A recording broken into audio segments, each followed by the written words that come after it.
बच्चों, कैसे हैं आप सब? आई होप सब बढ़िया होंगे। तो ये वीडियो बहुत ध्यान से सुनिएगा, उन बच्चों के लिए है जो रीनेट देने वाले हैं।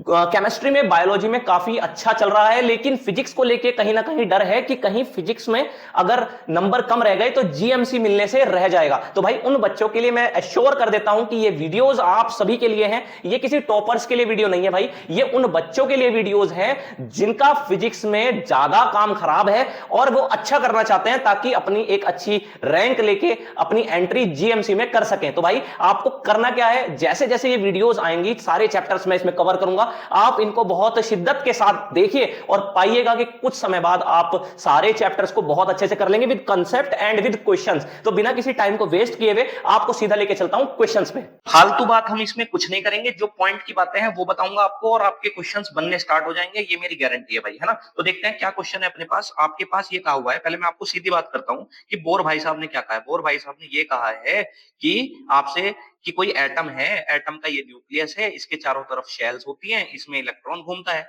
तो इनकी जो रेडियस होगी वो होगी 5.3 into 10 to the power -11 into n square. N यहाँ शेल का नंबर है ना। जैसे फर्स्ट शेल हो गई, इसके बाद इसके ऊपर दूसरी शेल हो गई, उनका नंबर है ना। ये फॉर्मूला है और इसके अपोन में ना जेड भी होता है बच्चों। क्या होता है? जेड भी अपोन में होता है ना। ये बात हमें क्या रखनी है? याद रखनी है, याद रखनी है। अब मैं आपसे क्या कह रहा हूँ, जब आपको ये बात क्लियर है, जब आपको ये बात क्लियर है भाई, थर्ड सेल की रेडियस पूछ ली बस सीधी सीधी, तो 5.3 10 टू दी पावर -11, शेल का नाम है थर्ड, थर्ड का हो गया यहाँ पे n square. Z atomic number होता है और बोर का जो मॉडल होता है वो हाइड्रोजन एटम के लिए होता है, इसलिए ये बन लिया है। तो यहाँ पर हो गया 5.3 into 9 into 10 to the power -11। अब एक बात बताओ, 5.3 की 9 में मल्टीप्लाई कर लो, ये कितना हो जाएगा? 27। ये हो जाएगा 45 और 47, है ना।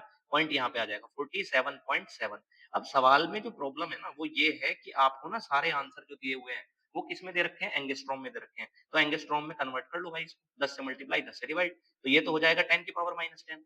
ये पॉइंट आगे खिसक जाएगा तो 4.77 10 टू दी पावर -10 हो जाएगा, है ना, मीटर में, यानी कि 4.77 एंगस्ट्रॉम। ये इसका आंसर हो जाएगा, तो इसका आंसर सी हो जाएगा। ठीक है ना भाई। अच्छा, अगर आपको ये क्लियर हो गया है, अब मैं आपको सीधा सीधा कौन से क्वेश्चन पे लेके चलने वाला हूँ? अब मैं आपको नेक्स्ट क्वेश्चन पे लेके चलने वाला हूँ बिना किसी टाइम वेस्ट के। तो हमारे पास अगर कोई एटम हो, बोर अंकल ने कहा कि भाई क्या है, ये न्यूक्लियस है, ये इसके चारों तरफ शेल है, तो ये फर्स्ट वाली शेल को ग्राउंड लेवल की शेल बोलते हैं। जो सेकंड नंबर की शेल होती है उसको आप फर्स्ट एक्साइटेड स्टेट बोलते हैं, ध्यान रखना। और जो इसका नंबर होगा वो 2 हो गया ना फर्स्ट एक्साइटेड स्टेट का। ऐसे इसके चारों तरफ जो तीसरी शेल होगी उसका नाम सेकंड एक्साइटेड स्टेट है। क्या नाम है उसका? Second excited state. पर एन की वैल्यू उसके लिए क्या होगी? 3 होगी, है ना। तो कह रहे एनर्जी का रेशियो निकालना है हमें, तो है ना। कौन-कौन सी एनर्जी का रेशियो निकालना है? जो फर्स्ट एक्साइटेड स्टेट में है और जो सेकंड एक्साइटेड स्टेट में है शेल, उनकी एनर्जी का रेशियो निकालना है। तो हमें एनर्जी का फॉर्मूला याद रखना है, माइनस का 13.6 upon n square into Z square. ये किसी भी शेल की एनर्जी होती है। अब ये जो एनर्जी होती है किसी भी शेल की, तो अगर मैं बात करूं तो एनर्जी एनर्जी जो है वो इनवर्सली प्रोपोर्शनल आ रही है किसके? एन के। जेड यहाँ 1 होता है हाइड्रोजन के लिए, तो ई इनवर्सली प्रोपोर्शनल एन स्क्वायर है। तो यहाँ पर क्या हो जाएगा? N2 का स्क्वायर अपॉन N1 का स्क्वायर, क्योंकि इनवर्सली है। अच्छा, जब इतनी बात हमें समझ में आ रही है, N2 कौन? दूसरे वाले केस में सेकंड एक्साइटेड स्टेट है। सेकंड एक्साइटेड स्टेट का मतलब क्या बताया था मैंने? N की वैल्यू 3। और फर्स्ट एक्साइटेड स्टेट है, तो फर्स्ट एक्साइटेड स्टेट के लिए N की वैल्यू क्या हो जाएगी? 2। तो आंसर बनेगा 9:4। आया समझ में? ये अपना आंसर हो जाएगा। तो ये कंसेप्ट हमें याद रखना है कि शेल की एनर्जी क्या होती है, और पहले वाली शेल को ग्राउंड स्टेट के बोलते हैं, दूसरे वाली को N2 है लेकिन फर्स्ट एक्साइटेड स्टेट है। N अगले वाली जो शेल होगी वो 3 है लेकिन उसको बोला क्या जाता है? Second excited state. ठीक है, आई होप ये क्वेश्चन समझ में आया होगा। आंसर डी हो जाएगा। नेक्स्ट क्वेश्चन पे मैं आपको लेके चलता हूँ। देखो भाई, नेक्स्ट क्वेश्चन जो हमें करना है, आपको मैं एक बात क्लियर कर देता हूँ। देखो, मैं कंसेप्ट बता देता हूँ क्या है। देखो, ये न्यूक्लियस है, ये क्या है? उसकी शेल्स हैं। तो जब भी इलेक्ट्रॉन, ध्यान से सुन लो, जब भी इलेक्ट्रॉन कहाँ से कहाँ आएगा? एक शेल से दूसरी शेल में, मतलब कोई नीचे की शेल में आएगा तो अपने अंदर से रेडिएशन निकालेगा, और उस रेडिएशन में क्या होगी? वो वेव की फॉर्म में रेडिएशन बनेगा, तो उसकी कोई वेवलेंथ होगी। तो वेवलेंथ का फॉर्मूला है, याद कर लो, 1/λ=r। यहाँ पर हो जाएगा जहां आके वो पड़ता है। कहाँ आके पड़ता है? वो यहाँ लिखेंगे हम, कौन सी शेल में आके पड़ा, और जहां से आ रहा है वो यहाँ लिखेंगे और स्क्वायर करेंगे। अभी क्लियर हो जाएगा मैं क्या बोल रहा हूँ। देखो, जैसे यहाँ कहा है कि द शॉर्टेस्ट अच्छा एक बात क्लियर करता हूँ, देखो पहले मेरी बात सुनो। मान लो सेकंड शेल में आके गिरा, तो आप यहाँ लिखेंगे। मान लो वो आया कहाँ से था? 4th से। मान लो वो 4th से आया है, 4th से आया है और सेकंड में आके गिरा है, तो आप यहाँ सेकंड लिखेंगे, सेकंड का स्क्वायर और यहाँ 4 लिखेंगे, 4 का स्क्वायर। समझ में आई बात? इस तरह से आप वेवलेंथ निकाल सकते हैं।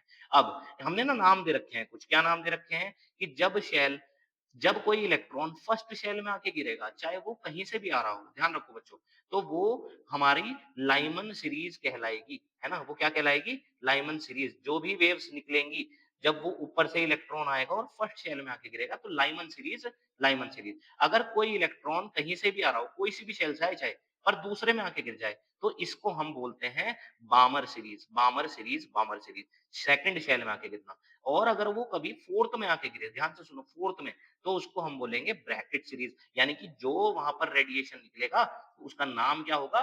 ब्रैकेट सीरीज, है ना बच्चों? तो ये बात हमें क्या रखनी है? याद रखनी है। तो फर्स्ट में गिरा लाइमन, दूसरे में गिरा बामर, तीसरे में पास्चन होता है, उसकी जरूरत नहीं है सवाल में, और चौथे में ब्रैकेट हो जाता है। ठीक है भाई? अब मेरी बात ध्यान से सुनो आगे की। अब मेरी बात ध्यान से सुनेंगे बच्चे, सारे बच्चे। इसको मैं आगे की तरफ आपको लेके चलता हूँ क्वेश्चन में। अब एक बात ध्यान से सुनो, अब एक बात ध्यान से सुनो, क्या बात बता रहा हूँ, क्या बात बता रहा हूँ। 1/लैम्डा आर, आर है ना, आर क्या होता है? Rydberg constant. इस पे मैं आऊंगा अभी, है ना। और यहाँ क्या, अगर मैं बामर की बात करूं बच्चों, तो दूसरी में गिरनी तय है। अब आएगी कहां से? आ कहीं से भी सकती है। कहां से आ सकती है? तीसरी से आ सकती है ना। और कहां से आ सकती है? ऐसे ही अगर मैं आगे बढ़ाऊं, बामर के लिए बात हो रही है, दूसरे में तो फिक्स है, लेकिन कहां से आ रही होगी? हो सकता है वो फोर्थ से आ रही हो, है ना। तो तरह तरह की वेवलेंथ आपको मिल रही होंगी। किसमें? बामर में है, अकेले में बामर में ही, क्योंकि वो तीसरी से आगे गिर सकता है, चौथी से आगे गिर सकता है, पांचवी से आगे गिर सकता है। तो तरह तरह की वेवलेंथ बामर में आपको मिल सकती है ना। तो अब मैं ये कह रहा हूं भाई, अब मेरी बात ध्यान से सुनो, ध्यान से सुनो, ध्यान से सुनो। मैं ये कह रहा हूं, मैं ये कह रहा हूं कि कभी भी किसी भी किसी भी सीरीज की आपको शॉर्टेस्ट वेवलेंथ निकालनी हो, ध्यान से सुनो। कभी भी किसी की, मान लो बामर की शॉर्टेस्ट निकालनी है, तो ध्यान रखो, बामर में यहाँ तो 2 आएगा फिक्स है। तो यहाँ पर आ कहां से रहा है? तो आप यहाँ पर इनफाइनाइट कर देना। कौन सी शेल से आ रहा है? इनफाइनाइट से।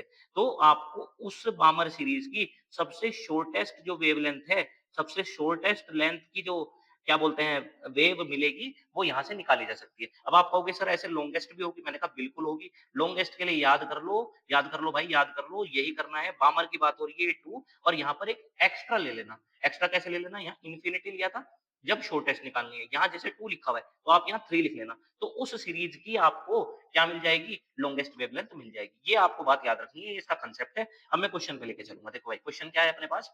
आपसे सवाल क्या कह रहे हैं, ध्यान से सुनना है। In the hydrogen atom spectrum में क्या कह रहे हैं आपसे? आपसे बोल रखा है शॉर्टेस्ट, भाई shortest wavelength in बामर series is lambda. Shortest wavelength क्या है बामर सीरीज की? लैम्डा है। तो 1/लैम्डा बामर सीरीज की बात है। तो भाई क्या हो जाएगा यहाँ पर? 2 का स्क्वायर। शॉर्टेस्ट का है तो 1/इन्फिनिटी लेंगे, मैंने बोला था 1/इन्फिनिटी की वैल्यू 0 होती है। तो 1/लैम्डा इक्वल्स टू क्या आ गया? r/4 आ गया। ये बामर वाली सीरीज की बात हो रही है ना। तो यहाँ से अगर मैं क्रॉस मल्टीप्लाई करूंगा, तो आपको क्या मिल जाएगा भाई? बोलो बोलो बोलो। यहाँ से आपको मिल जाएगा लैम्डा बी की वैल्यू। लैम्डा बी की वैल्यू क्या आ जाएगी? 4/r। लेकिन सवाल अब आगे क्या कह रहे हैं, पूछ क्या रखा है? Shortest wavelength in Brackett series पूछ रखी है। तो भाई ब्रैकेट के लिए भी वेवलेंथ निकालेंगे, इसका नाम मैंने लैम्डा बी रख दिया। आर कांस्टेंट होता है, रिडबर्ग कांस्टेंट। ब्रैकेट में ये यहाँ 4 हो जाता है। अच्छा, और आ कहां से रहे? शॉर्टेस्ट है तो ये इन्फिनिटी लेंगे। ठीक है भाई, तो इतना हो जाएगा। तो 1/इन्फिनिटी 0 होता है, हट जाएगा। यहाँ पर क्या बचेगा? 1/लैम्डा, यहाँ पर आर है, और यहाँ पर भाई 1/16 है। ऐसे आ गया इतना, इतनी बात क्लियर है। अच्छा, आर की वैल्यू अगर आपने फर्स्ट पार्ट से नोट करी हो, फर्स्ट इक्वेशन से, तो वो क्या है? ये इधर चला गया, वो है 4/लैम्डा बी, है ना। यहाँ से आर की वैल्यू क्या आएगी? 4/लैम्डा बी, है ना। अ, मैं इसको ना कुछ और नाम दे देता हूँ, है ना। यहाँ पे ये ब्रैकेट का नाम है BRAC, पूरा ब्रैकेट ही लिख देता हूँ, है ना, कभी कंफ्यूज हो जाओ आप, है ना। ये ब्रैकेट है ना। तो ये 4/लैम्डा बी यहाँ से बामर वाली, है ना। और यहाँ क्या लिख दिया? 1/16 लिख दिया। अब ये ब्रैकेट वाली वेवलेंथ निकालना चाह रहे हैं, तो ये क्या होगा? इससे कैंसिल हो जाएगा। तो जो ब्रैकेट वाली वेवलेंथ होगी बच्चों, जो ब्रैकेट वाली वेवलेंथ होगी, वो कितनी हो जाएगी यहाँ से? 1/4 लैम्डा बी, है ना। तो अगर मैं ब्रैकेट की वेवलेंथ निकालूं, इसकी इसमें इधर मल्टीप्लाई, इसकी इधर मल्टीप्लाई, तो ये आ जाएगा ब्रैकेट वाली जो वेवलेंथ आएगी, वो क्या आ जाएगी? 4 लैम्डा बी। बी 4 यहाँ पर मैंने बामर के लिए यूज कर रखा है, तो ये आंसर आ जाएगा। ठीक है ना भाई? ऐसे इस तरीके से आपको इसका आंसर करना है, ठीक है? तो आपने एक बार पहले शॉर्टेस्ट वेवलेंथ जो है बामर की दे रखी थी, वहाँ से हमने ये रिलेशन निकाल ली। फिर आपने किसके लिए यूज़ करा? ब्रैकेट के लिए शॉर्टेस्ट वेवलेंथ पूछी है, मैंने ब्रैकेट के लिए शॉर्टेस्ट निकाली और भाई मैंने इसको सोल्व करा। आर की वैल्यू मैंने फर्स्ट इक्वेशन से जो आई थी वो पुट करी और मैंने ये रिलेशन बना ली, ठीक है? इसके बाद मैं अगले क्वेश्चन पे लेकर चलता हूँ आपको।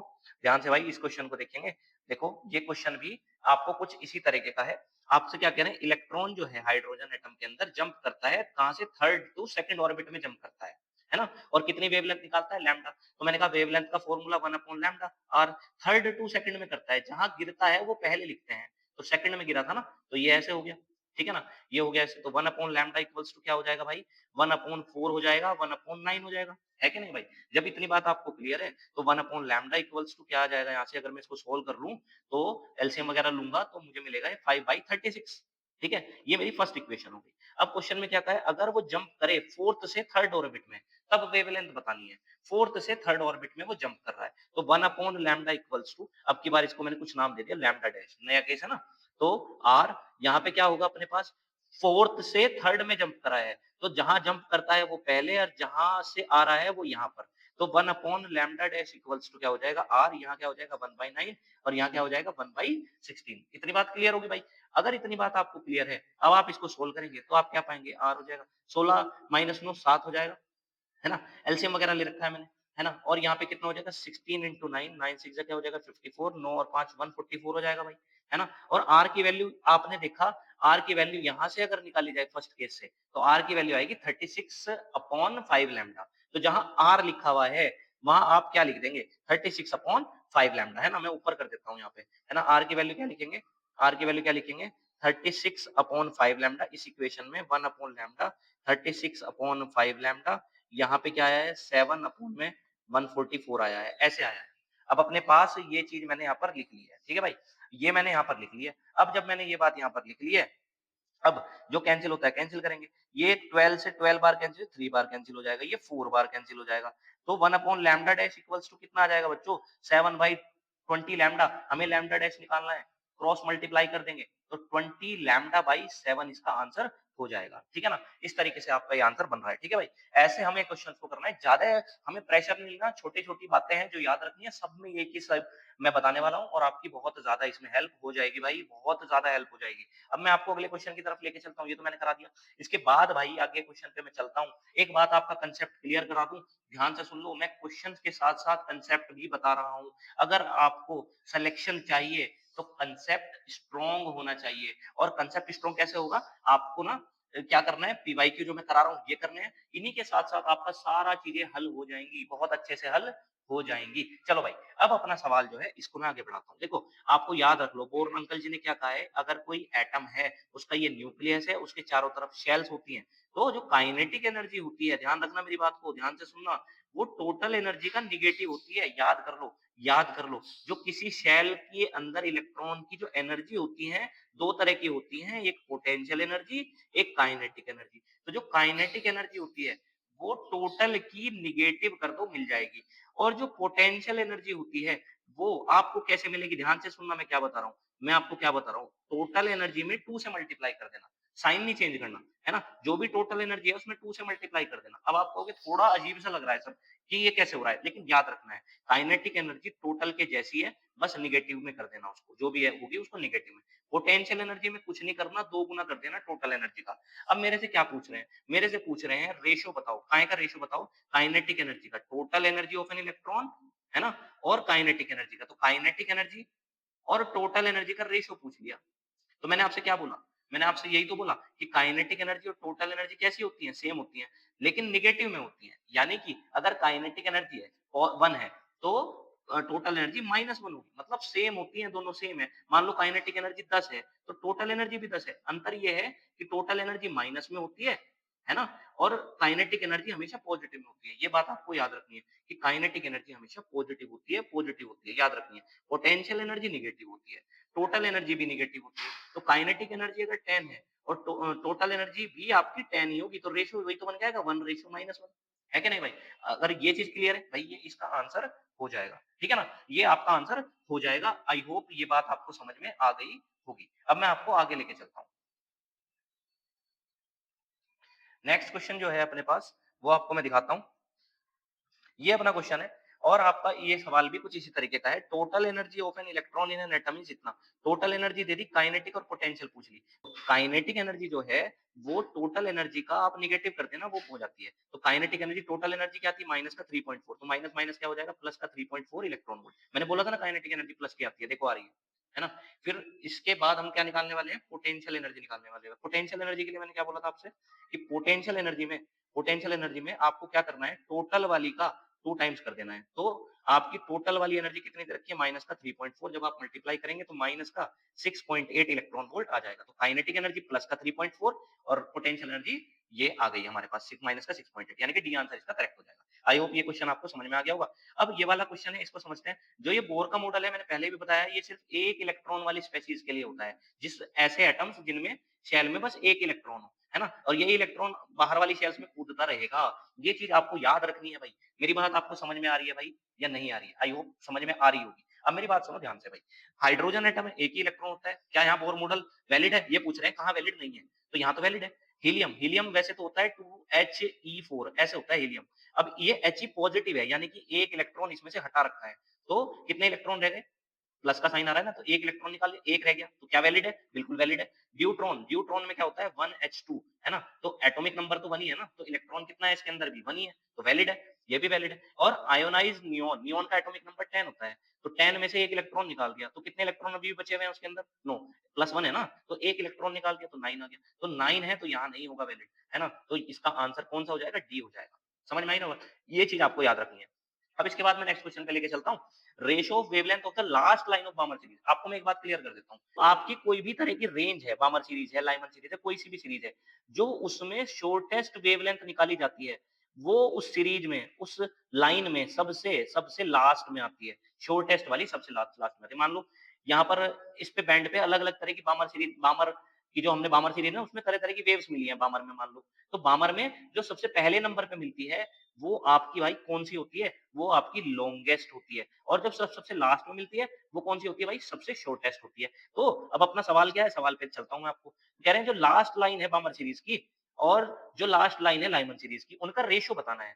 लास्ट लाइन बामर सीरीज की तो 1/लैम्डा। लास्ट लाइन मतलब जो सबसे शॉर्टेस्ट है, वो क्या होती है? अब देखो बामर सीरीज की बात करें तो 1/2 स्क्वायर, यहाँ पर क्या हो जाएगा? 1/इंफिनिटी, है ना? मैंने कहा ना जो सबसे लास्ट में होती है, तो 1/लैम्डा बामर की बात चल रही है, तो R/4 हो जाएगा, है ना? अगर मैं बात करूं किसकी? लाइमन की। लाइमन में क्या होगा? लाइमन के अंदर R, और यहाँ पर आएंगे कहां से? हम आएंगे 1 से, और इंफिनिटी से आएंगे। ठीक है भाई, ये ऐसे हो जाएगा। अब यहाँ पर हमारा क्या बनेगा? ये आंसर 1/लैम्डा L की वैल्यू बनेगी R, है ना? इनका रेशो पूछ लिया। तो अगर मैं इनको डिवाइड करने लगूं बच्चों, तो 1/लैम्डा बी, 1/लैम्डा एल, और अगर मैं इधर की बात करूं तो क्या हो जाएगा? R/4, और नीचे क्या आएगा? R, है ना? ये आपका ऊपर चला जाएगा, है ना? ये इसके साथ आ जाएगा, तो क्या हो जाएगा यहाँ पे बताओ? Lambda L upon lambda B equals to 1/4 हो जाएगा, है ना? लेकिन हमें तो बामर टू हमें किसका रेशियो निकालना है? बामर टू लाइमन का, तो 4/1 हो जाएगा, तो आंसर इसका 4 हो जाएगा। आई होप आपको ये चीजें समझ में आ गई होंगी। अभी हमारा लास्ट क्वेश्चन है, इसको भी देख लेते हैं ध्यान से कि क्वेश्चन क्या है। क्वेश्चन ये है बच्चों कि आपके पास एक कॉन्सेप्ट है रदरफोर्ड का। रदरफोर्ड ने क्या करा था? ये न्यूक्लियस था किसी एटम का, उसने इधर से ना अल्फा पार्टिकल को भेजा था। तो वो कौन सी एनर्जी लेके चल रहा था यहाँ से? कौन सी एनर्जी लेके चल रहा था? काइनेटिक एनर्जी, है ना? कोई अल्फा पार्टिकल है, उसको काइनेटिक एनर्जी लेके भेजा है ना? और जब वो इसके पास आएगा, अल्फा पार्टिकल का नेचर पॉजिटिव होता है, ये कोई एटम का न्यूक्लियस है ना? तो ये इसके पास तक यहाँ तक आता है, इसके बाद आगे नहीं जाता, रिपेल होके वापस हो जाता है। तो यहाँ सारी एनर्जी जब कोई चीज रुक जाती है, पोटेंशियल एनर्जी हो जाती है। तो ये जो डिस्टेंस है, ये वाली डिस्टेंस, इसको हम क्लोजेस्ट अप्रोच बोलते हैं। इसको क्या बोलते हैं? Closest approach. तो देखा आपने, काइनेटिक एनर्जी लेके आ रहा था अल्फा पार्टिकल, यहाँ तक आते आते भाई किसमें कन्वर्ट हो गई? सारी पोटेंशियल एनर्जी में। तो जो काइनेटिक एनर्जी है और यहाँ पर जो पोटेंशियल एनर्जी है, पोटेंशियल एनर्जी का फॉर्मूला याद रखना है, K Q1 Q2 upon R होता है। ठीक है, क्या होता है formula? K Q1 Q2 upon R। Q1 Q2 क्या है मैं आपको बता देता हूँ। अल्फा का चार्ज क्या है? Q1 है, तो जो कि अल्फा का चार्ज होता है 2Q, है ना? और Q2 हमारा इसका चार्ज है, क्या बोलते हैं? जो आपका न्यूक्लियस है ना? किसी एटम का जो न्यूक्लियस है, इसका जो फॉर्मूला होता है वो आपको याद रखना है। वो आपका होता है ZQ। ZQ न्यूक्लियस का, Z क्या है? इसका एटॉमिक नंबर है न्यूक्लियस का। मतलब एटम है ना कोई, तो एटम का कोई एटॉमिक नंबर है, तो वो Z है। Z एटॉमिक नंबर है, और इसके अंदर जितने एटॉमिक नंबर होता है उतना ही आपका क्या होता है नंबर ऑफ वे होते हैं प्रोटॉन और एक प्रोटॉन पे क्यू चार्ज है तो कितना हो गया जेड क्यू अपॉन क्या हो गया आर हो गया यहाँ क्या है काइनेटिक एनर्जी है तो भाई काइनेटिक एनर्जी को अगर मैं तोड़ के लिखूं तो हाफ एम वी स्क्वायर और बराबर किसके है यहाँ पे अगर ध्यान से देखो तो टू क्यू स्क्वायर है ना के जेड ऐसे है ना और हमारे से ये पूछ रहे हैं कि जो डिस्टेंस ऑफ क्लोजेस्ट अप्रोच है यानी कि जो आर है ना जो यहाँ पे आर है उसकी क्या रिलेशन है किसके साथ मास के साथ ये अपॉन में चला जाएगा है ना आर इधर आ गया इसी को तो क्लोजेस्ट अप्रोच बोलते हैं ये इधर आ गया तो ये हो जाएगा टू क्यू स्क्वायर के जेड और भाई नीचे आ जाएगा क्या इसके बोलो क्या आ जाएगा ये सारा अपॉन में आ जाएगा अपॉन एम हो जाएगा ये इधर चला जाएगा तो ये क्या हो जाएगा ये 4 हो जाएगा कुल मिला के मेरा कहने का मतलब ये है कि जो रेडियस है वो मास के कैसे आई इनवर्सली आई यही सवाल है ना यही सवाल है सॉरी मैं रेडियस गलत बोल गया इसको क्या है जो डिस्टेंस ऑफ क्लोजेस्ट अप्रोच है वो मास के क्या आई इनवर्सली प्रोपोर्शनल आई ये अपना सवाल है तो अब करने वाले हैं न्यूक्लियाई के क्वेश्चंस तो कुछ बातें हैं जो मुझे पहले आपसे बतानी है तब ही आप न्यूक्लियाई चैप्टर को अच्छे से पढ़ पाएंगे चलो बिना किसी वेस्टेज ऑफ टाइम के मैं शुरू करता हूं आपको एक बात बताता हूं बच्चों भाई जो न्यूक्लियस होता है ना न्यूक्लियस है ना जो न्यूक्लियस होता है इसका साइज क्या होता है आपको याद रखना है R equals to R not A की पावर 1/3 तो व्हाट इज आर आर यहाँ पर फिक्स है आर यहाँ रेडियस ऑफ न्यूक्लियस होती है ध्यान रखना है ये क्या होती है रेडियस ऑफ न्यूक्लियस होती है बच्चों है ना ए क्या होता है मास नंबर ए क्या होता है मास नंबर अच्छा मास नंबर किससे बना हुआ है प्रोटॉन की काउंटिंग प्लस न्यूट्रॉन की काउंटिंग भाई न्यूक्लियस के अंदर क्या होता है एक तो प्रोटॉन होते हैं एक न्यूट्रॉन होते हैं दोनों कितने हैं टोटल है ना उसी को हम उसका क्या बोलते हैं मास नंबर है ना प्रोटॉन और न्यूट्रॉन के लिए एक टर्म भी यूज होती है ये भी याद रख लो न्यूक्लियॉन्स यानी कि जो न्यूक्लियस के अंदर प्रोटॉन है वो भी न्यूक्लियॉन है और जो न्यूट्रॉन है वो भी न्यूक्लियॉन है ये फॉर्मूला आपको क्या रखना है याद रखना है याद रखना है अच्छा और क्या याद रखनी है बच्चों बात आपको मैं आपको और बात बताता हूँ ध्यान से सुनना है मेरी बातों को ठीक है भाई अब सुनो जरा ध्यान से एक बात आपको ये याद रखनी है कि एनर्जी का फॉर्मूला याद रखना है E equals to delta M C square ये एनर्जी का फॉर्मूला है ये आपको याद रखना है इसकी आपको जरूरत पड़ेगी भाई है ना तो ये फॉर्मूला आपको क्या रखना है याद रखना है ना इसके बाद हमें क्या चीज पता होनी चाहिए इस चैप्टर को अगर हमें क्वेश्चन लगाने हैं तो हमें पता होना चाहिए कि बाइंडिंग एनर्जी क्या होती है बाइंडिंग एनर्जी क्या होती है बाइंडिंग एनर्जी क्या होती है ना ध्यान से मेरी बात को समझना है बाइंडिंग एनर्जी क्या होती है देखो अभी आप इतनी सी बात समझ लें कि जब जब हम क्या करते हैं दो हमारे यहाँ पर न्यूक्लियस है न्यूक्लियस से मेरा मतलब यहाँ पर एटम से है ना क्योंकि न्यूक्लियस से ही एटम डिसाइड होता है कि वो कौन सा एटम होगा तो दो न्यूक्लियाई है एक ये है दोनों को मास इनका चेक किया गया दोनों का मास चेक किया गया और एक मास चेक किया गया किसका जो इनका प्रोडक्ट आया जोड़ने के बाद है ना तो हमने देखा मान लो मैं एग्जांपल के तौर पे बता रहा हूँ मान लो ये 3 ग्राम का था है ना मैं वैसे यहाँ पर ग्राम में बात नहीं करूंगा मेरी बात ये यहाँ पर गलत है लेकिन मैं समझाने के लिए बता रहा हूँ ये 3 ग्राम का था और ये 5 ग्राम का था तो टोटल कितना ग्राम हो गया 8 ग्राम हो गया है ना लेकिन हमने क्या पाया कि जो ये कंबाइन करके बनाना जो नया यहाँ पर न्यूक्लियाई बना दोनों को जोड़ के उसका जो मास आया वो 8 आना चाहिए था पर वो 7.9 आया तो 0.1 मास गायब हो गया ये जो 0.1 मास गायब हो गया ये किसकी फॉर्म में कन्वर्ट हो गया एनर्जी की फॉर्म में और इसमें से रिलीज हो गया इसी को हमने बाइंडिंग एनर्जी कहा है इतनी बात फिलहाल के लिए हमें याद रखनी है E equals to delta M C square यानी कि डेल्टा एम क्या है कितना मास में डिफेक्ट आया है पहले दोनों का मास कितना था जो दो न्यूक्लियाई थे उनका मास था दोनों का मिला के 8 ग्राम जो बन के आया वो 7.9 यानी कि 0.1 मास यहाँ पर डेल्टा एम कहलाएगा सी यहाँ स्पीड ऑफ लाइट कहलाएगी ठीक है ना तो ये बात हमें याद रखनी है और हमें क्या याद रखना है और चीजें बताता हूँ तो अब हमने एक चीज ना पहले से ही बच्चों नोट करके लिख ली क्या नोट करके लिख ली कि हमें पहले से ही पता लग गया कि अगर अगर एक यूनिफाइड मास है ना ये यूनिफाइड मास क्या होता है ये मास की एक यूनिट है छोटी यूनिट जैसे ग्राम बड़ी यूनिट होती है ऐसे ही छोटी यूनिट बहुत ही छोटी यूनिट यूनिफाइड मास होती है तो एक यूनिफाइड मास का अगर अंतर आ जाए सपोज कर लो मान लो ये 3 यूनिफाइड मास था है ना और ये यहाँ पर 5 यूनिफाइड मास था और जो आंसर आया वो हमारा 7.9 यूनिफाइड मास आया तो कितना जो है मास का डिफेक्ट आया 0.1 का भाई 8 था पहले 8 यूनिफाइड मास से 7.9 हो गया है ना तो 0.1 का मास डिफेक्ट आया ये जो 0.1 का मास डिफेक्ट आया इससे कितनी एनर्जी निकलेगी अब ये फॉर्मूले से निकाली जाएगी मैंने आपको एक नया तरीका बता दिया कि भाई 931.5 मेगा इलेक्ट्रॉन वोल्ट एनर्जी निकलती है जब मास का कितना डिफेक्ट आता है 1 यूनिफाइड मास अच्छा 0.1 में कितना आ जाएगा तो आपको सिंपली 931.5 में 0.1 से मल्टीप्लाई कर देनी है आया कुछ समझ में अभी जब मैं क्वेश्चन कराऊंगा तो ज्यादा अच्छे समझ में आएगा यानी कि अगर इतना मास डिस्ट्रॉय हो रहा है तो उससे जो एनर्जी रिलीज हो रही है जिसको मैं बाइंडिंग एनर्जी बोलता हूँ वो 931.5 होती है तो जो भी मास डिफेक्ट आएगा मान लो मास मास डिफेक्ट जो है 12 आ गया है ना तो एक यूनिफाइड मास में कितना आ रहा था एनर्जी का जो उसमें से बन के निकल रही थी बाहर वो कितनी थी 931.5। तो 12 में कितनी निकलेगी? अगर 12 यूनिफाइड मास का मास जो है डिस्ट्रॉय हुआ है तो 931.5 की 12 में मल्टीप्लाई कर देंगे। ठीक है भाई, ये आपको याद रखनी है बात। अब मैं आपको आगे लेके चलता हूँ बच्चों, है ना? ये मैं इसलिए बता रहा हूँ, जब आप क्वेश्चंस करेंगे तो आपको फिर यहाँ प्रॉब्लम नहीं आएगी, है ना?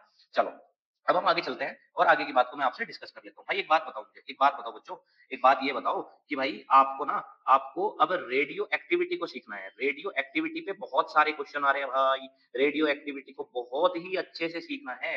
रेडियो एक्टिविटी का क्या मतलब है? कोई सब्सटेंस है और अपने अंदर से कुछ ना कुछ निकालता जा रहा है। कैसे? टाइम के साथ, टाइम के साथ, है ना? कोई सब्सटेंस है अपने अंदर से कुछ ना कुछ टाइम के साथ निकालता जा रहा है।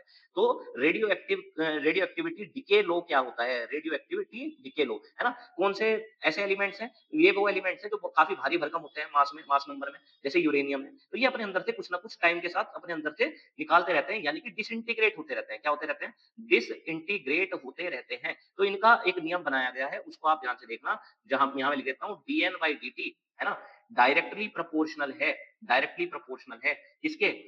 यहाँ पर n के। अब आप कहोगे n और ये सब क्या लिख दिया आपने? भाई मेरी बात ध्यान से सुनो, मेरी बात को ध्यान से सुनो आप। बात ये है कि ये n क्या है? n ये बता रहा है कि उसके अंदर फिलहाल कितने कितने जो ये मतलब एलिमेंट है, इसके अंदर जो पार्टिकल्स हैं, वो कितने हैं फिलहाल के टाइम पे, है ना? इनको बोलते हैं अनडिके। डिके मतलब जो टूट चुके हैं, अनडिके जो टूटे नहीं हैं। और dN/dt का क्या मतलब है? जो टूटने का रेट है, वो इस पे डिपेंड करेगा। अभी मैं और क्लियर कर दूँगा। अभी फिलहाल मैं लिख देता हूँ माइनस का dN/dt, कांस्टेंट लगा दिया यहाँ पर हमने क्या?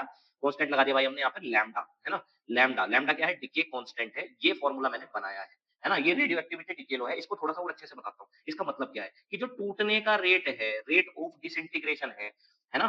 समय के साथ, वो इस बात पे डिपेंड करेगा उसमें फिलहाल कितने जो पार्टिकल्स हैं वो अनडिकेड हैं। जैसे मैंने कहा अगर किसी एलिमेंट के अंदर 100 पार्टिकल्स हैं, तो जो टूटने का रेट है ना, ये टूटने का रेट है। जो टूटने का रेट है, इसमें से जो निकल रहे हैं पार्टिकल्स, उनका रेट है, वो हाई होगा, है ना? क्योंकि इसके अंदर जो अनडिकेड हैं, वो फिलहाल 100 हैं, तो इसमें से जो टूट के निकलेंगे, ज़्यादा निकलेंगे। अब समय के साथ-साथ मान लो ये 50 रह गए, आधे रह गए, तो जब हमारे अनडिकेड न्यूक्लियाई सिर्फ 50 रह गए, तो ये जो टूटने का रेट है, ये भी क्या हो जाएगा? कम हो जाएगा, dN/dt कम हो जाएगा। अब कुछ समझ में आया? तो जितने उसमें प्रेज़ेंट हैं, वो ये डिसाइड करेगा कि उसमें से 1 सेकंड में टूटेंगे कितने। आई होप भाई क्लियर हो गया होगा, बहुत अच्छे से मैंने बात आपको बता दी है ना? चलो, एक बात आपको ये याद रखनी है, और बात बताता हूँ।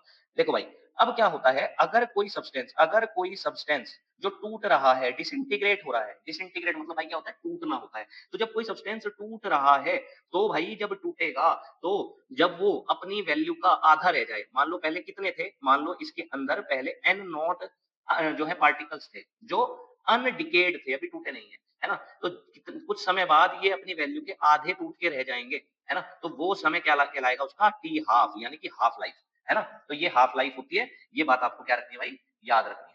बताओ ये बात आपको समझ में आई या नहीं आई? आई होप भाई समझ में आ गई होगी।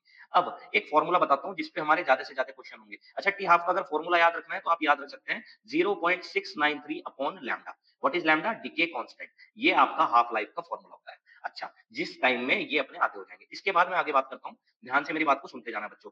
अब एक फ़ॉर्मूला आपको याद रखना है जिसकी आपको यहाँ पर सबसे ज़्यादा ज़रूरत पड़ने वाली है।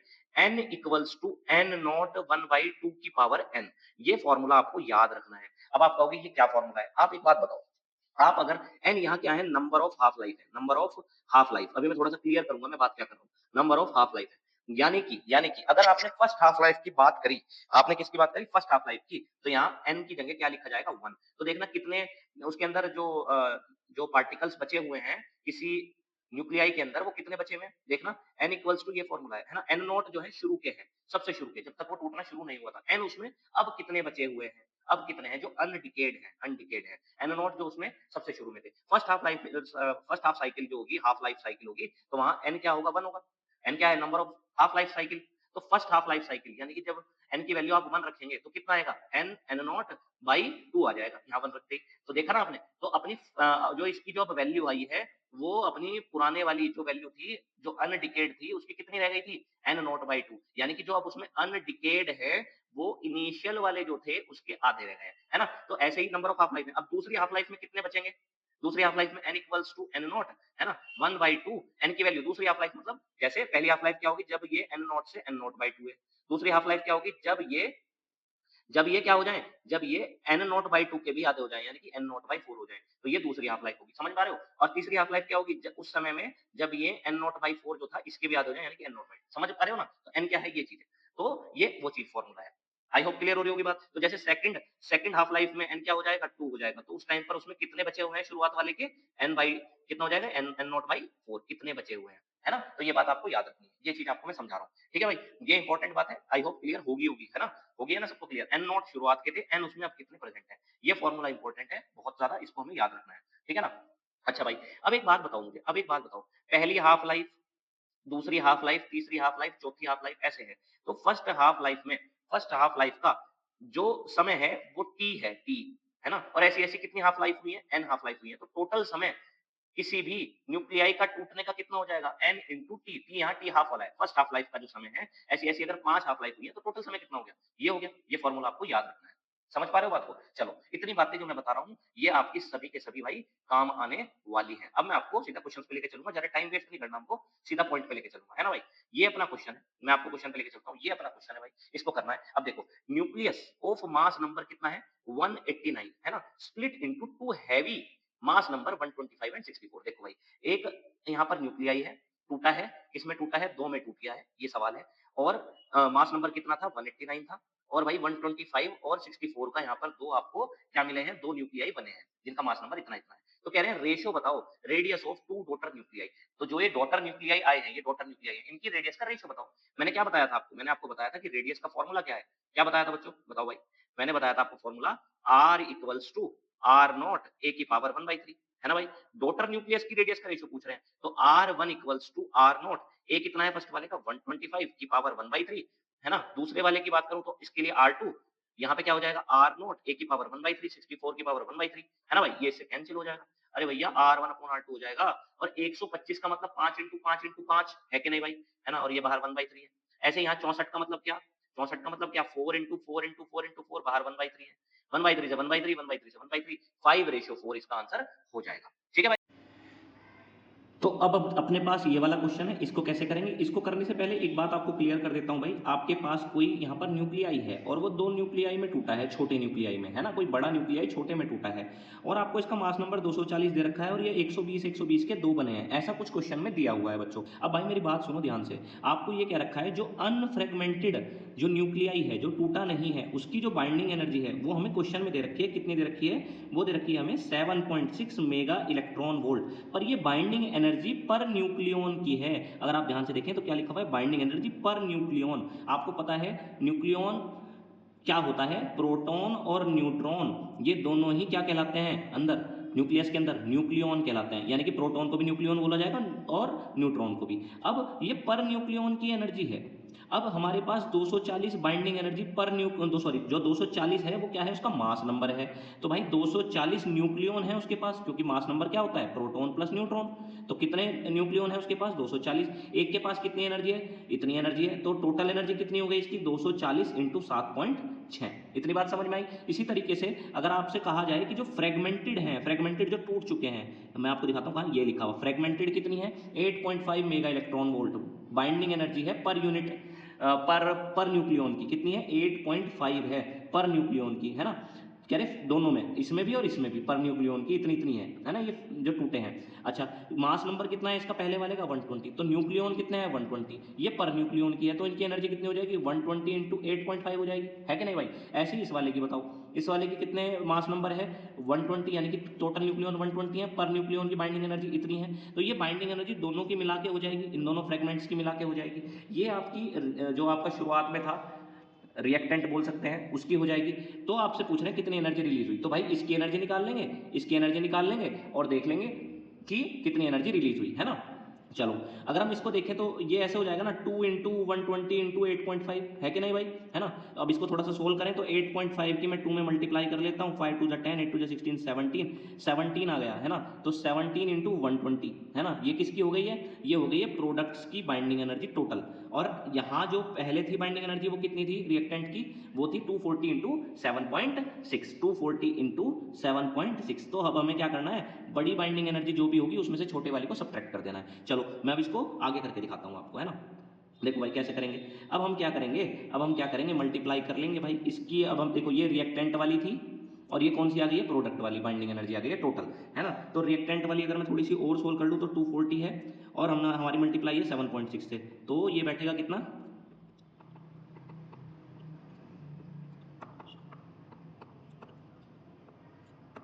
ये बैठेगा हमारे पास कितना 1824, है ना। पॉइंट आ गया ना यहाँ पे, ये पॉइंट आ गया था यहाँ पे 1824, है ना। और जो प्रोडक्ट की है वो कितनी आई थी 120 इंटू 17, यानी कि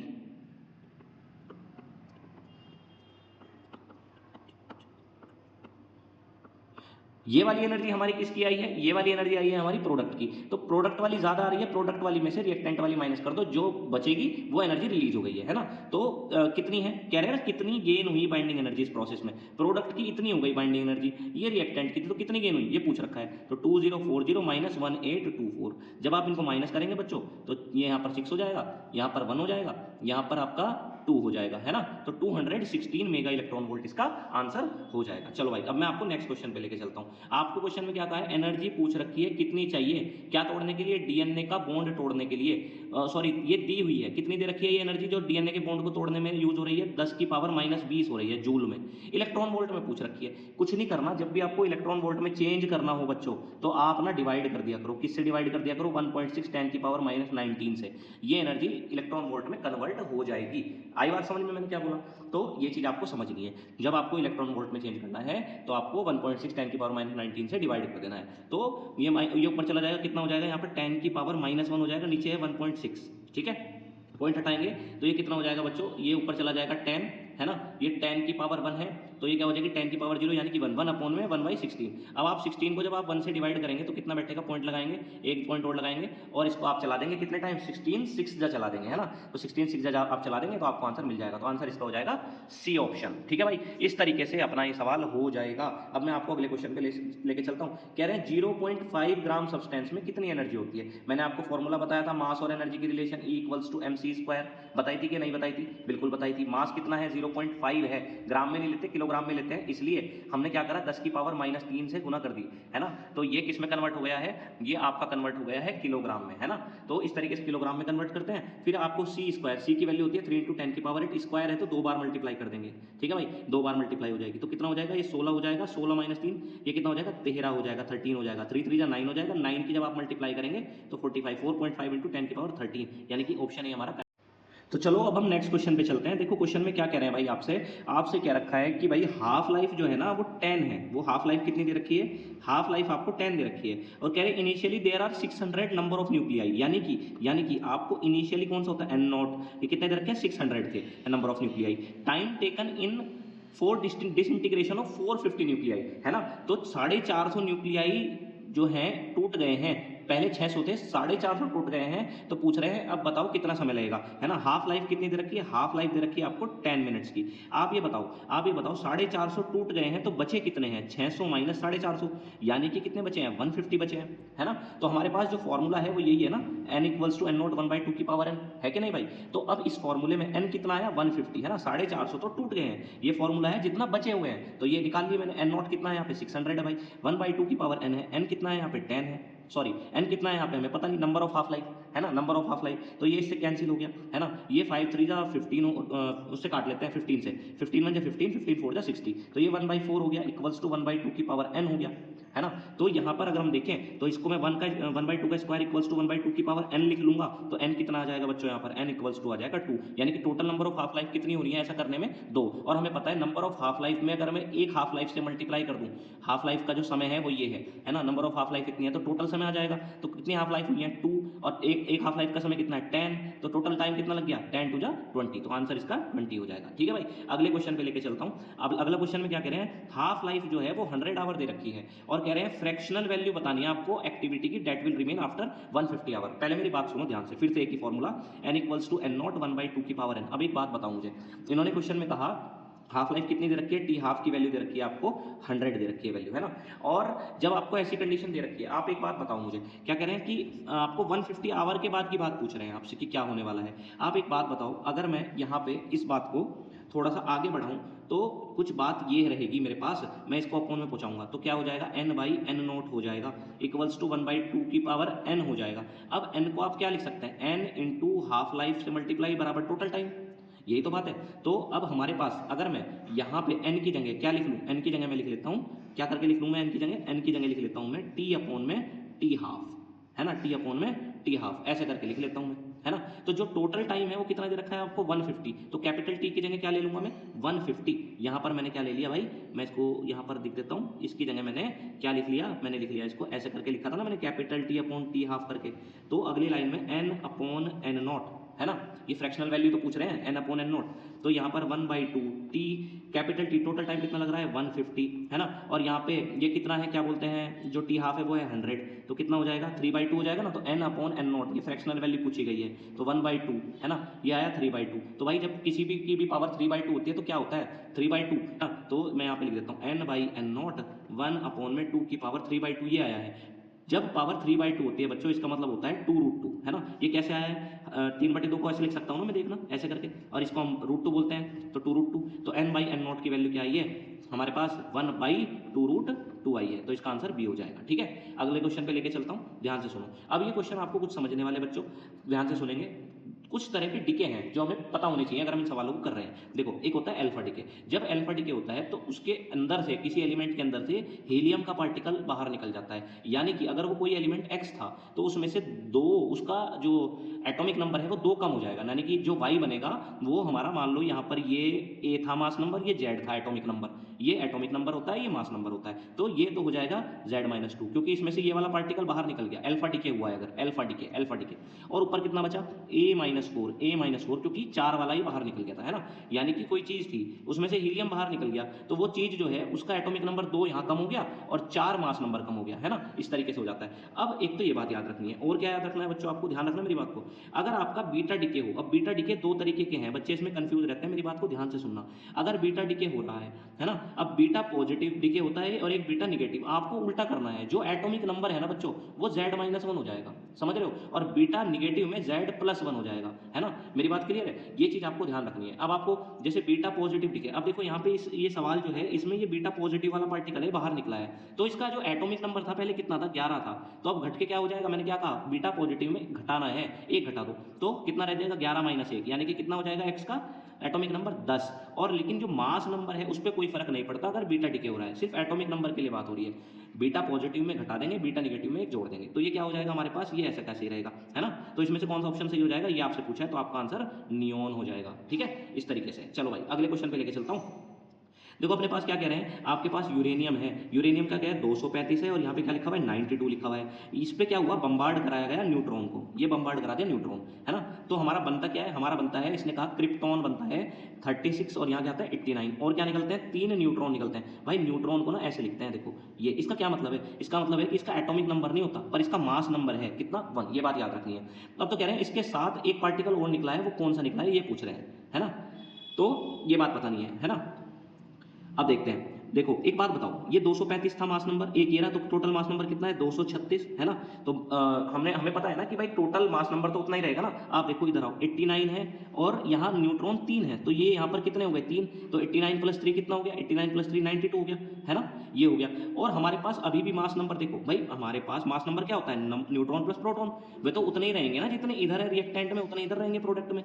तो इधर तो बैठे हैं दोनों को मिला के 236, इधर क्या बैठे हैं 92, तो भाई कितने बचे 236 में से 92 माइनस करो, तो ये कितना बचा 4, ये बचा ये, और ये 144, यानी कि जो भी एलिमेंट होगा उसका मास नंबर क्या आएगा 144, यानी कि जो तीसरे वाला आएगा उसका मास नंबर 144। कौन से ऑप्शन में है ऐसा, ये रहा इस ऑप्शन में। अब आप कहोगे नहीं अभी और बताओ, मैंने कहा सुनो, ये एटॉमिक नंबर है ना, एटॉमिक नंबर बताता है नंबर ऑफ प्रोटॉन्स को, है ना। एटॉमिक नंबर क्या बताता है, किसी एटम में प्रोटॉन कितने हैं, यहाँ 92 यहाँ 0, तो कितने हो गए टोटल 92, है ना। और प्रोडक्ट में देखते हैं 36 ये रहे, और प्रोटॉन का कोई एटॉमिक सॉरी जो न्यूक्लियस क्या बोलते हैं इसको, न्यूक्लियस, इसका कोई क्या नहीं है, वो नहीं है, क्या बोलते हैं एटॉमिक नंबर नहीं है, तो ये तो कुछ है ही नहीं, है ना। ये 36 है, और टोटल कितने आने हैं, प्रोटॉन टोटल कितने हैं रिएक्टेंट में 92, है ना। और इधर कितने मिले हैं 36 इसके, और इसमें है ही नहीं, इसमें प्रोटॉन नहीं है, इसमें क्या है, इसमें मास नंबर है सिर्फ, तो इसके अंदर सिर्फ मास नंबर है न्यूट्रॉन के अंदर जो होता है। अच्छा, तो 36 है, तो 36 प्लस 0 36, तो टोटल कितने थे 92, 92 में से 36 माइनस करो, कितने बचेंगे 6,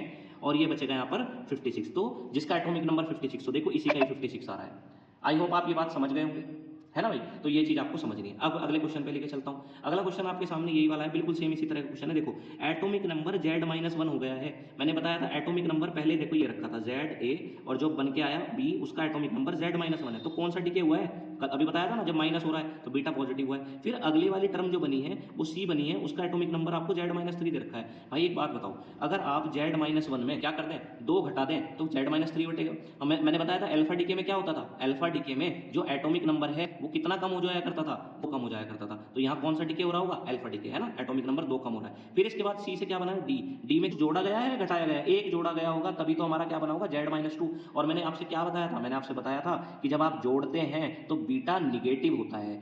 कौन सा डिके होता है, बीटा निगेटिव, तो यहाँ बीटा निगेटिव हो गया। तो पहले बीटा पॉजिटिव, फिर अल्फा, फिर ऐसे। अब अगले क्वेश्चन पे चलते हैं। अगला क्वेश्चन हमारे पास क्या है भैया, हमारे पास है कि हाफ लाइफ कितनी दे रखी है, 20 दे रखी है। हाफ लाइफ कितनी दे दी, 20 दे दी। और आपसे पूछा कि अपनी वैल्यू का 1/16 गिर गया कोई न्यूक्लियाई, तो ये फॉर्मूला है, तो बचा कितना, 1/16 बचा पुराने वाली वैल्यू का, क्वेश्चन में कहा है। तो n0/16, n0 1/2 की पावर n है कि नहीं भाई, ऐसे हो जाएगा, n0 से नोट कैंसिल हो जाएगा। 1/2 की पावर में इसको 8 लिख सकता हूँ क्या, है ना, 1/2 की पावर में इसको 8 लिख सकता हूँ क्या, 16 को, है ना, 2 2 जा 4 2 जा 8 2 जा 16, सॉरी 4 लिख सकता हूँ, है ना। नंबर ऑफ हाफ लाइफ कितनी आ गई, 4। टोटल टाइम कैसे निकाला जाता है, number of half life into एक हाफ लाइफ का समय, तो 4 नंबर ऑफ हाफ लाइफ है, total half life 20, half life का टाइम जो है 20 है, तो टोटल समय कितना हो गया 80 मिनट, तो इसका आंसर 80 मिनट हो जाएगा भैया। अगले वाले सवाल पे चलते हैं भाई। अल्फा डिके हो रहा है, अल्फा डिके में मैंने आपको क्या बताया था, मास नंबर 4 घट जाएगा, 290 से क्या हो जाएगा 286 हो जाएगा, और एटॉमिक नंबर क्या हो जाएगा, 2 घट जाएगा तो 80 रह जाएगा। तो ये कोई एलिमेंट आ गया वाई, है ना। अब यहाँ क्या हो रहा है, बीटा पॉजिटिव, मैंने बीटा पॉजिटिव में क्या बताया था, उल्टा, पॉजिटिव है तो 1 घटा दो, नीचे 79 हो जाएगा, और मास नंबर सेम रहेगा। ये एलिमेंट कौन सा हो गया हमारे पास, जेड में हुआ है क्या, beta negative decay. Beta negative में मैंने क्या कहा था, कुछ जोड़ दिया करो, तो जो पी आएगा वो हो जाएगा 80, एक जोड़ना है, और मास नंबर क्या रहेगा, सेम रहेगा। फिर इसके बाद इसका मतलब क्या होता है, इसका मतलब भी बीटा डिके ही होता है। तो यहाँ पर बीटा डिके हो रहा है और माइनस का है तो एक जोड़ना पड़ेगा, तो 286, और भाई ये हो जाएगा 81, तो आंसर आ जाएगा इसका बी। आई होप आपको भाई समझ में आ गया होगा। तो अपनी इस वीडियो में हमने एटम और न्यूक्लियाई के सारे क्वेश्चंस को जितना यहाँ पर हमें करना चाहिए था उतना काम कर लिया। अगली वीडियो में बात करूंगा dual nature of radiation and matter की। चैनल को लाइक शेयर और सब्सक्राइब जरूर करें।